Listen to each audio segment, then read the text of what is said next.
Hi everyone, it's Katherine. So I just wanted to give an update from the story the story time I just posted yesterday or the day before about the phone call that I received from the hospital updating me on my procedure. So there is a follow-up to that. So I was watching it after I posted it and I was like, you know what? I need to call them back. And I did. And oh boy. So before I tell you exactly what happened when I called them back, let me give you more details to the story so that you know exactly what happened and understand the full scope so that this makes sense to you. So basically what's happening is I'm getting a procedure that's called a block. And that is where they're going into the nerves. If you look at the bone structure that's right at the tailbone, at the base of your spine, you'll see like the tailbone and the pelvic region. And there is those little holes that come out of both sides of your lumbar region. And those are like, there's like big holes, and then the holes become smaller as they go down. And those are major nerves that run through there. Those nerves are the ones that take care of your entire hip area, just basically the lower half of your body. And so I already knew before even coming to, we already knew that it was bad. We already knew I had problems with the lower half of my body. There is a video I haven't released yet. It's pretty much where I'm pinned from my belly button down, and my belly button down won't move. Like it will go for days where it won't move. It's as though I'm literally paralyzed. In order for it to move at all, my husband or a nurse will have to move it to like get any kind of motion in it. It's just cut off. And so this is an attempt to get it moving again, so to speak. And so what they're doing is what's called a block. And what you saw in the walking video, and I'll link it up here for you, in the walking video, what happened was they did a temporary block. They went in and they kind of numbed the nerves coming out of each one of those holes. They numbed the nerves. They put in like a numbing agent to see if that would cause any kind of like stoppage of the pain, if that would improve, that person's ability to move or anything like that. Like, would it improve that person's condition? Because people do blocks on everything. They do blocks on arms, they do it on wrists, they do it on hands. It's just basically blocking those nerve endings off from the pain or whatever. Now, why do people get blocks? Because of nerve damage. You don't hear about nerve damage a lot. Like, I hadn't heard anything about nerve damage. And it makes sense. When I got an MRI 7 years ago, 7 years ago now, I think it's more like 5 years ago. 7 years ago is when I did have a very bad car accident. And actually in that car accident, I was hit from the left side and I was sitting down, and the impact was very near my hips. And it's interesting. This is why I say Western medicine and Eastern medicine, if you haven't had your solution found within a year, if you've been going to a lot of doctors and you haven't found a solution yet, I highly recommend that you go to Eastern medicine in addition to Western medicine, because I've been getting answers in Eastern medicine as well. One of the things that I found out in Eastern medicine, and I may have heard this in massage as well, but this was a huge breakthrough for me because no one in my Western medicine actually described this, and I really wish they had. And it explains what's going on here, is that you can have whiplash of your neck. But no one talks about this. You can have whiplash of your hips, like of your pelvic region. You can have whiplash of that, which is exactly what happened. And right there at my legs, we hit a pole right by my legs. And it's a miracle that we had a really good car. We had a Honda Civic. Very lucky. The car, we thought, absorbed all of it. But no, my hips absorbed a lot of it. And my hips were already weak from being a dancer.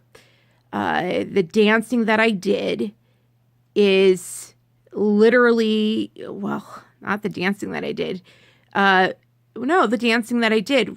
I was such a high-level dancer that such a high-level dancer that I switched my weight from one foot to the other. And when I wasn't dancing, I was teaching. And when I wasn't teaching dancing, I was teaching in schools, which meant I was on my feet, switching weight from one foot to another. And when you do that, when you are in a position or a job that you switch weight from one foot to another, it wears out your SI joint, your sacroiliac joint. And so that was already weak going into the accident, and I didn't know it. So I had looked at tapes, and there's like, I'm really good at analyzing tapes of dancing, and there was already stuff going on, and I was like, that joint, like there's something in there that looks tight, and I wanted to like work it out, but I didn't know what it was. It was just tight. It needed like massaging or something, and I didn't know what it was to ask to be worked on. And so that's what was going on there. And so it made it even more susceptible for when this actually happened to be knocked out. And so when this accident happened, it just all set it up for boom, like this wipeout to occur and for this whiplash to occur. And so it explains why when they did the MRI, like nothing happened. The doctors didn't take care of me. The ER doctors didn't take care of me. Like nothing happened. And so I came into a doctor's office, and here's where things really changed for me, is that I went into a doctor's office and I was desperate. And it was like 2 years after the accident. And I just circled everything. Like they had one of those intake forms. And if I was feeling it even a little bit, like even in the smallest bit, like at all, I circled it. And I looked at the page when I was done. I was like, almost everything circled. But that's the thing, is that when I watched that movie Concussion, I understood why so much was circled. Because, I didn't say this, but my head also went through the window. I wasn't paying attention to my hip area because my head also went through the window. And so I was so focused to the concussion. Anyway, I'm getting into my story. You guys are like, dear God, what the heck has she been through? So don't worry about that. Like, don't worry about any of that. My focus to talk to you about is that what's going on in the hip area and what we're dealing with today is all come down to say is that no one figured out that when they did the MRI of, when I circled everything, the doctor finally did an MRI of a lot of things, but he also did an MRI of this lower area. And what was really damaged was exactly that area. I had the worst damage in the lumbar and the sacral region. And that just got much, much worse. So it makes sense that now that they're doing the block, that they went and did a block, which I didn't even know what that was. That's only been recent. But anyway, they finally were like, let's do a block. That's a whole new thing, new doctors and everything like that. And they went in there to do a temporary run to see if that worked. And what that means is, because see, I was just like, okay, the discs are damaged. Like the discs are damaged, I'm screwed. But no one said anything about nerve damage, like the nerves that are going through that. I was so focused on the spine damage. I wasn't paying attention to the tendons. That's the whiplash, like the tendons in those areas. Like that should have been a tip off to me, but I was waiting for the doctors to say something.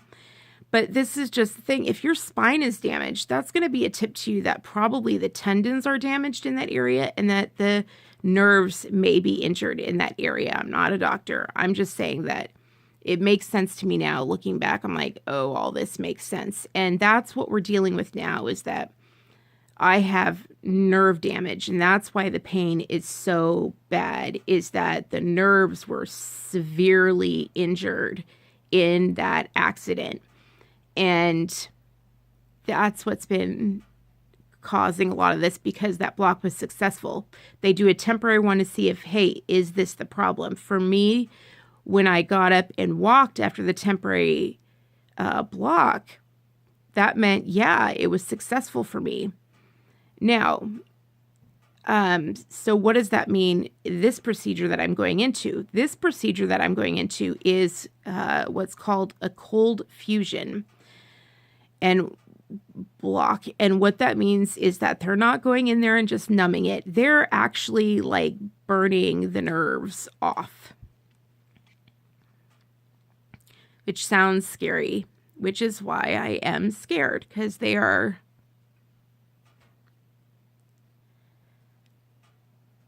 doing that now.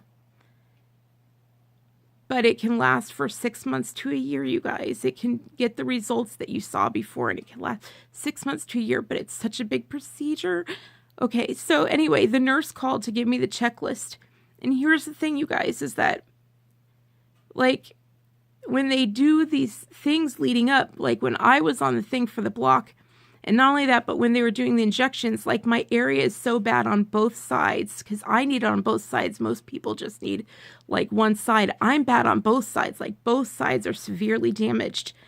So for me, like I can handle the pain, but still my body yanks up. Like I go, and I yank up. And so they have to keep telling me like, go ahead, hold still, which makes sense because they're trying to be very precise. And so the nurse was asking me on the phone the other day, the phone call I was talking to you about. The reason that I was upset is because she was asking me, like, what do you want? Do you want an IV or not? And I was saying, like, I didn't know what decision to make, because I was saying, well, I thought, I don't know anything. I haven't heard anything about an IV. I don't know how to make that decision. I've never... Do I need an IV? Like, what's an IV for? And she's just like, well, probably not. And she didn't give me much information at all. And she said, well, you just won't need anything then. And I said, really? I won't need any? So then she just went to get off the phone. And I said, hold up. Like, aren't there restrictions? Can you go over the restrictions I have again for going into the procedure? And she's like, well, you don't have any restrictions. You can take whatever you want. And I said, well, the nurse last time said that I do have restrictions. And she said, no, that's only if you have the IV. And I was like, but the nurse told me last time that I need an IV. And that's when we got into it. When she's like, you would need an IV for last time. And here's what really upset me is that, let me point out to you the things that were really worrisome about this. In my phone call with her, let me tell you the end result of all of this. That I learned, like after watching my video, again, like after it was over and I posted it, I watched it again because I have to watch it again to make those like little links up there for you guys. Like I watched again to see if I need to link any videos for you. Like if I mention Winter Wonderland, I'm like, oh, I need to link it up there so you guys can get to it if you want it, right? So I was watching it again and I was like, oh crap. Like I don't know if I can trust her to like have my info in the chart right. And I actually don't know if she even gave me the instructions right. It doesn't sound like she did. And I was like, if I was listening to anyone else, I would be like, call back and get a different person. Like, why didn't I call back? And why did I just listen to her and call her back? Like, why didn't I call back and get a different person? Like, why did I just stick with her? And I knew the answer. The answer is because they get really upset. Like hospitals get pissed at you when you ask for somebody else. They get defensive of their team. They're like, oh, this girl, she's so sweet. Like, And they get really like, they're really codependent with each other actually. And they get really upset with you if you say anything about it. They could like slash you with a knife and they'll be like, oh, but she's the sweetest doll in the world. And you're just like, you know, like they'll refill your prescription. It happens like at the pharmacy. You guys know what I'm talking about. You sick people know what I'm talking about. They will refill your prescriptions wrong 6 ways from Sunday. They'll cancel your automatic refill. And they will just defend them to the death. They'll never say sorry. They'll never say sorry. They'll never apologize. And they will say that you're wrong for asking, you know, asking for someone new. They'll be like, you shouldn't ask for someone new. You should just let them, you know, why are you ever calling them out on it? Like, why? Because asking for someone new is admitting that there is a problem. And admitting that this person has a problem is like, you know, these days, I don't know. Anyway, so I knew that's the reason I didn't call back and ask for a different problem, because I didn't want to get into another confrontation with another nurse defending this girl. And I was just like, so what? Just deal with it. You know what I mean? Like, it's your healthcare. Like, you're the one that's going to get the wrong hot shot, like on the day of it, because it's an IV drip. It's an IV drip. And what if I'm taking the wrong thing when I go in? Because that's exactly what she was advising me on. Because it sounded to me when I was listening to my video, I was like, I could have easily walked in there and they were expecting me to not have drinking water and not have eaten, and I would have walked in there eating, and I wouldn't have been ready for an IV drip when they expected me to be ready for an IV drip, and I would have been ready. And I was like, oh my gosh. So I did. I called back today. And so here are the things that I learned. I learned that, number one, that the girl, like... Here are the things that I know. Let's put it this way. Here are the things that I know. I know that, number one, that girl is advising patients wrong on what to take. She literally told me that on the procedure I did before this, the previous, like the test block, she literally told me that all I was supposed to take, like all I was supposed to refrain from taking were like a certain type of medication. And I was like, no, I thought I wasn't supposed to take anti-inflammatory either. And she's like, oh no, you can take anti-inflammatory for it. And I was like, I'm so confused. I thought I was supposed to not take it. And they had literally told me, stop taking your anti-inflammatory medications. Like there are 2 that I'm on. And I had to stop taking them at noon before this pre-block. That's the one I had to stop taking like 12 hours before, not 6 hours before, 12 hours before. And she was angry that I was questioning her on this. And she fought, like she got angry and she spit at me and was like, you can take it. You should be taking it. You should be taking your anti-inflammatory on that day. Like, and I learned that no. And she, to hell or high water, is advising patients to take the anti-inflammatory medications for the pre-block. So number one. Number two, she didn't write down in my chart. She didn't record any of the things in my chart. I'm so glad I called back because I was like, she hadn't recorded in my chart. Like she hadn't put it in. Like she said that there is an IV drip, but no medication in it. IV drip, but no. Do you understand? Do you understand that? Like, and they were like, well, how are you when you're on the table? And I was like, I yank off the table. And I know I'm sharing a lot of information with you, but there's a reason for it. Like, I normally don't. And I've chosen to do that for this purpose. For this specific time, I normally will not share this much information. I'm doing that today for this specific purpose so you can understand this and do this for yourselves. So I was like, no, I yank up off the table. They asked me to be still. It is important that I am still for this procedure because they're going to be burning the ends off. And she said, okay, I will put you down for the medication, which is what the other girl said to me. Like, do you get it?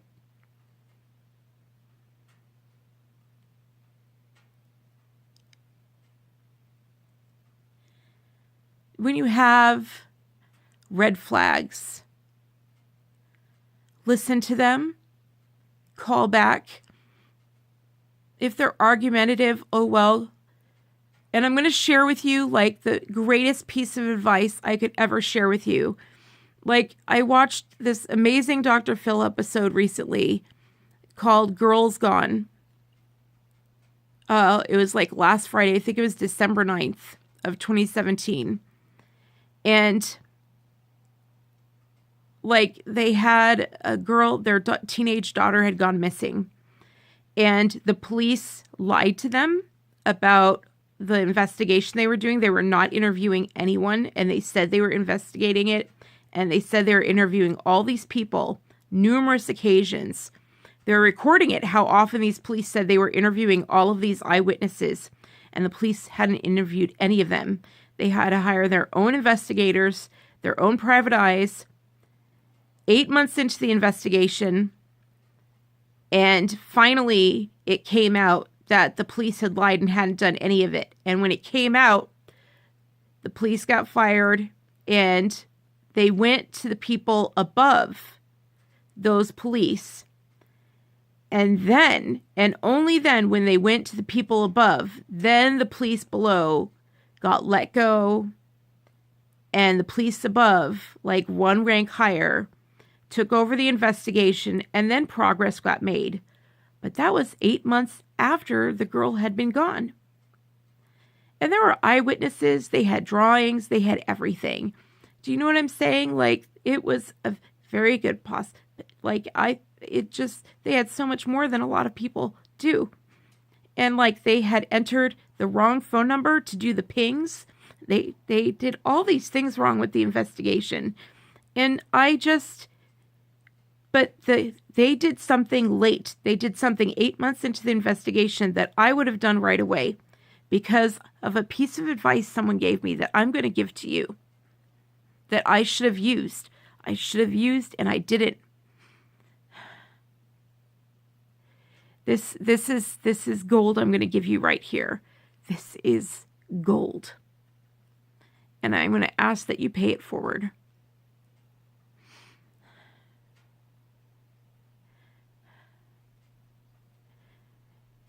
If you don't get what you need from somebody, if you are being wronged by your boss, if you're being overlooked by your boss or being wronged by a department, if the police aren't listening to you, if something's going wrong and there's an official that is screwing up, you go to the person above them.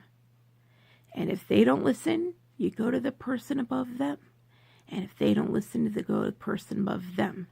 And you keep going up until someone listens. Never settle.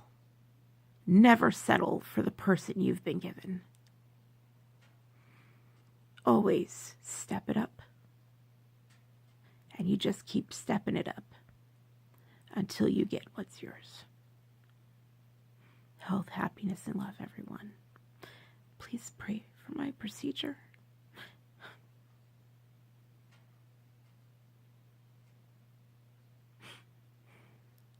I love you. If you want to help, feel free to click the link below. And in the meantime, thank you for your love and support. And have a very Merry Christmas, everyone. I'll tell you how the procedure goes. God, I'm sorry. You know I'm scared. But I'm so glad I have you guys. I know I'm not alone. Just be there with me tomorrow, okay? Oh, and the last thing I learned, number 3, she won't be there with me in the room. Yes. Bye, everybody. Happy Merry Christmas.